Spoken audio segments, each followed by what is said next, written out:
This location is called Santiago de Ohe, and you can see the size of these quite megalithic blocks. The stone is not from the area, and in fact nobody knows the location of the quarry.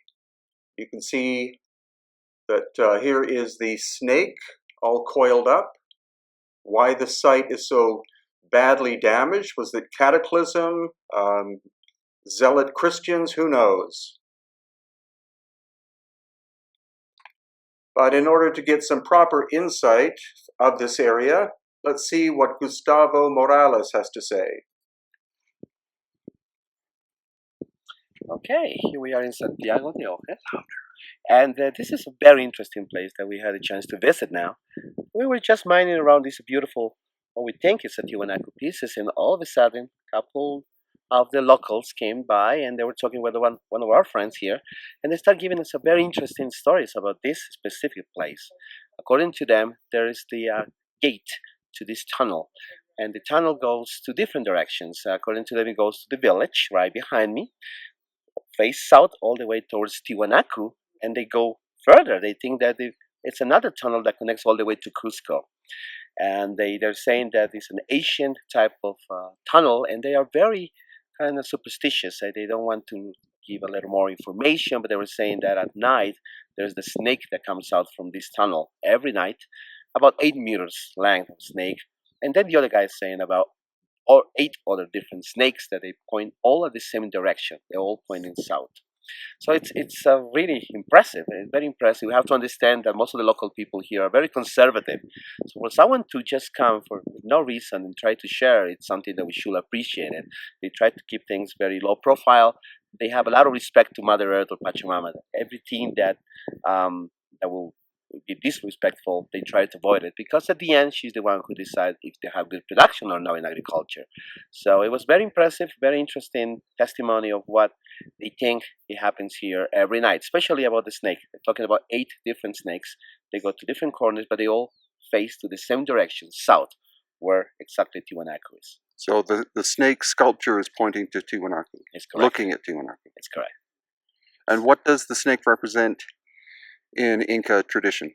Well, the snake represents the protector of the goods of Mother Earth or Pachamama, part of the 3 layers.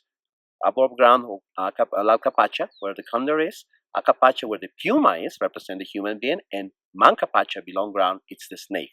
So the snake protects the goods of Mother Earth or Pachamama. So very few people visit this location. You can look it up on a map. Again, it's called Santiago de Ohe. It's well worth a visit if you happen to be anywhere near Lake Titicaca.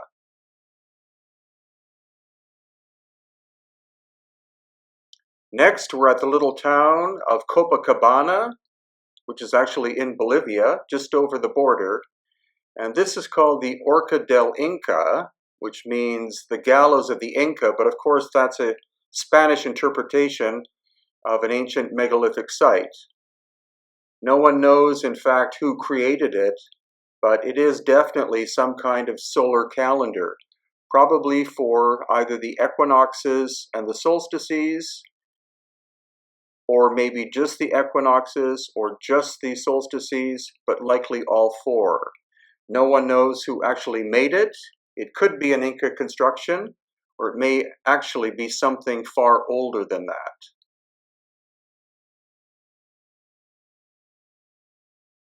And there are many different ancient sites in this area. There you see Lake Titicaca in the background. And there are definitely megalithic remains on the hill that you see in the background here. So as I said, in this area there are many megalithic sites that are not very frequently visited. It's information that you have to actually get from local people. So these strange cutout shapes in the bedrock are exactly the same as we see in the area of Cusco in Peru. Of course, some people are going to say that this is a quarry of some kind, but the shapes of the blocks don't make sense in terms of quarrying because they're all basically pie-shaped. Another theory is that there's some kind of throne, but they face in different directions. So they're not focused on one specific area. And that's why, again, these places are so mysterious. So there are thousands of these cutout shapes here around Lake Titicaca and also in the area of Cusco in Peru. Their function unknown. The weathering shows that they are likely several thousand years old.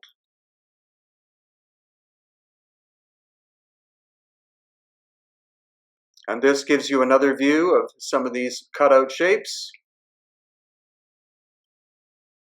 Only the local people know about this site, and so it's very difficult to find places like this unless you do a lot of study beforehand. Now we're at Amaru Muru or Aramu Muru, which again is near Lake Titicaca. Some people believe that this is a portal or a stargate of some kind. The actual function, original unknown, original builders unknown. Notice the central space. And here's someone that's our bus driver who just did some kind of worship or ceremony. And on the left and right sides of the central portal are these vertical grooves deep in the sandstone.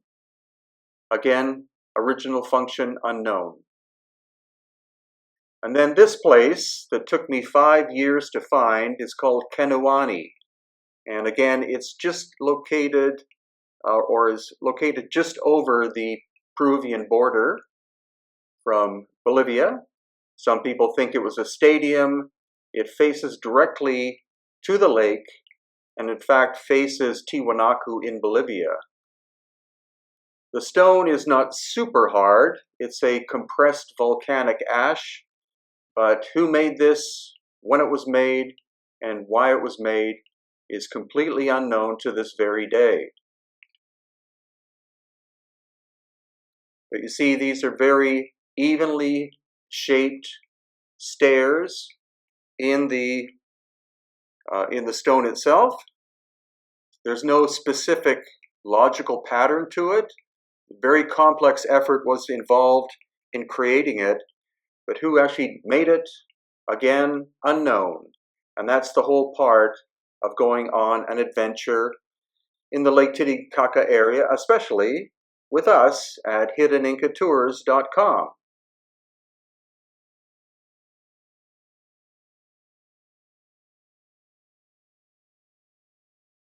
And this is a small basalt megalithic construction, again located very close to Lake Titicaca, near the city of Puno. And you can see quite massive blocks were employed.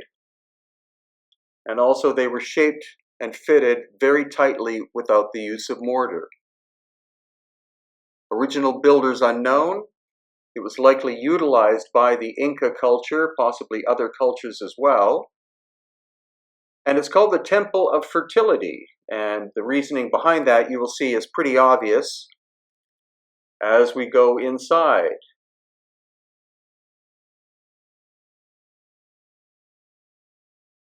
So these are shaped like mushrooms or phalluses. I think far more likely that they're phallic shape. And that's, of course, why it's called the Temple of Fertility. And now we've moved on to Lake Titicaca itself. These are the floating islands of the Uros people, a very ancient people who predate the Inca, predate the ancient Aymara. And this is our brilliant local guide, Stephanie, who is an absolute expert on the ancient cultures and sites of Lake Titicaca. We use her services whenever possible. So now we leave the Uros Islands.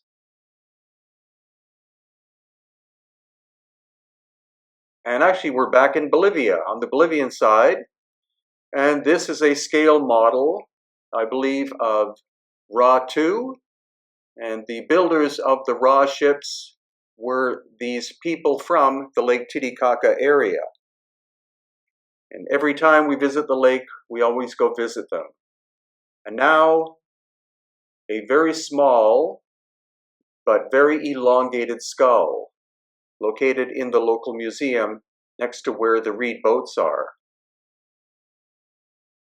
This child would have been less than 2 years old, and this is very likely a natural elongated skull, not the result of cranial deformation.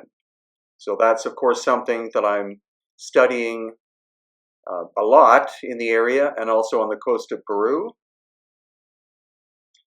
And finally, upcoming tours at hiddenincatours.com. Our June Inti Raymi Inca Celebration of the Sun Tour, June 18th to 28th.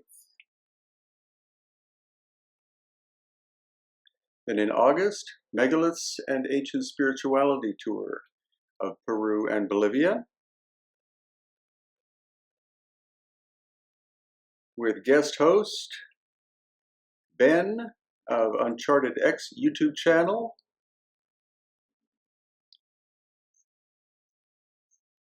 and co-host Jimmy of Bright Insight YouTube channel.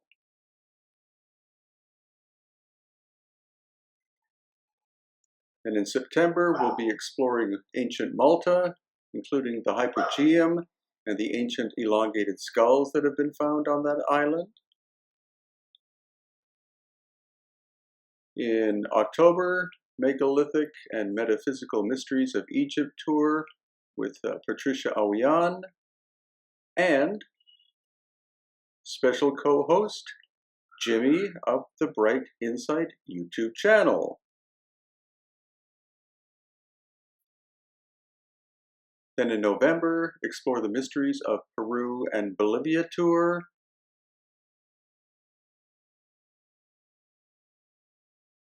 And finally, in February of 2022, Mexico, the Ancient Technology Tour.